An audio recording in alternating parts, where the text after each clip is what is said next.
जय गुरु जी। संगत जी, संगत जी, गुरु जी ने बार बार जोर दिया गुरबानी सुनने के लिए, शबद बानी सुनने के लिए। और वो हमेशा कहते हैं कि गुरु, ये जो गुरबानी है, जो शबद बानी है, ये हमारी रूह की खुराक है। और जो हम हियरिंग सेंस के थ्रू जो ब्लेसिंग्स ले रहे हैं ना, ये हमेशा के लिए है। तो टाइम निकाल कर ये गुरबानी, गुरबानी क्या है? गुरु की बानी है। आज हम नई संगत जो बाद में जुड़े हैं गुरु जी के साथ, जिन्होंने उन्हें चोले में नहीं देखा है, वो हमेशा यही कहते हैं, काश, मैं भी यही सोचती हूँ कि काश हम उस टाइम गुरु जी से मिल लिए होते जब वो फिजिकल फॉर्म में थे। पर वो हमारे लिए गुरबानी छोड़ कर गए हैं। ये गुरु की बानी है। वो इनडायरेक्टली गुरु जी हमसे बात कर रहे हैं इस गुरबानी के थ्रू। और ये हमें समझना होगा कि वो हमसे बात कर रहे हैं। तो हमें भले ही ये गुरबानी समझ आए ना आए, बट इसको सुन तो सकते हैं, ध्यान से सुन सकते हैं, ध्यान लगा सकते हैं इसमें। तो ये सुनना हमारे अपने लिए बहुत ज़रूरी है, हमारी आत्मा की शुद्धि के लिए बहुत ज़रूरी है। गुरु जी फिर हमेशा बोलते थे कि ये जो बड़े मंदिर है ना, ये 12 ज्योतिर्लिंग का तप छोड़कर मैं यहाँ पर जाऊँगा। तो बहुत किस्मत वाले हैं हम। और पुरानी संगत बताती है कि जब गुरु जी ने ज़मीन खरीदी थी ना, तो ऐसी भी संगत है जिन्होंने वो उस टाइम पर वो जो जब ज़मीन खरीदी थी, रजिस्ट्री करी थी, जिनके थ्रू करी थी, वो भी गुरु जी की संगत हैं। और वो बताते हैं कि उस टाइम यहाँ पर ना बहुत बड़े बड़े पहाड़ जैसे अरावली हिल्स और ये डायनामाइट से फोड़ के ये सब चीज़ें बनानी थी, क्योंकि यहाँ पे तो कहते हैं घास तक नहीं उग सकती थी, फूल पत्ती की तो बात अलग है। राज देखिए आप, वहाँ की हवा, उस साइड जाते ही सब, कितनी गर्मी हो दिल्ली में, बट वहाँ पे ठंडी हवा आपको मिलेगी, मोर मिलेंगे, तरह तरह के फूल पत्तियाँ, वहाँ पे इतनी सब्जियाँ, हवा ही इतनी शुद्ध लगती है वहाँ की।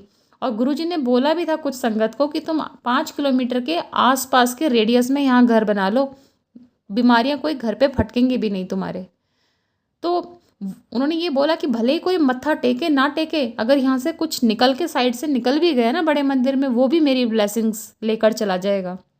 कि इतनी, मतलब बड़े मंदिर आकर हमें एक तीर्थ, हमारे लिए तीर्थ यात्रा है वो, हमारे लिए वो छोड़कर चले गए हैं बड़े मंदिर जैसी तीर्थ हमारे लिए। और उनका हमेशा ये कहना है कि कलयुग में तो स्वर्ग को पाना बहुत ही ईजी है। पति अगर पत्नी की सेवा करता है, पत्नी पति की सेवा करती है, इससे बढ़कर कोई स्वर्ग नहीं है। पर लोग समझते नहीं हैं ये। तो गुरुजी बहुत कुछ हमें बोल कर गए हैं और आज भी गुरबानी के थ्रू हमसे वो कांटेक्ट करते हैं। और आप देखिएगा, काफ़ी शब्द कई बार चल रहे होते हैं, सत्संग में आप जाते हैं, जो आपकी व्यथा होती है उस टाइम, आपके जो दिमाग में चल रहा होता है, उसी से रिलेटेड आ जाते हैं। मेरे साथ तो ऐसा बहुत बार हुआ है, जब बड़े मंदिर जाती हूँ ऐसा ही शब्द मिल जाता है जो बिल्कुल उस टाइम जो भी दिमाग में चल रहा होता है उससे रिलेटेड होता है, और वहाँ हमें आंसर्स मिल जाते हैं कि गुरुजी यही बता रहे हैं हमें। तो ब्लेस्ड शब्द हैं, वो आप सुनिए। और हम बहुत किस्मत वाले हैं संगत जी, सच में, जो हमें बड़े मंदिर जैसी पवित्र स्थान, एक तीर्थ गुरु जी गिफ्ट में ब्लेस करके चले गए हैं हम लोगों के लिए। बहुत बड़ी बात है ये।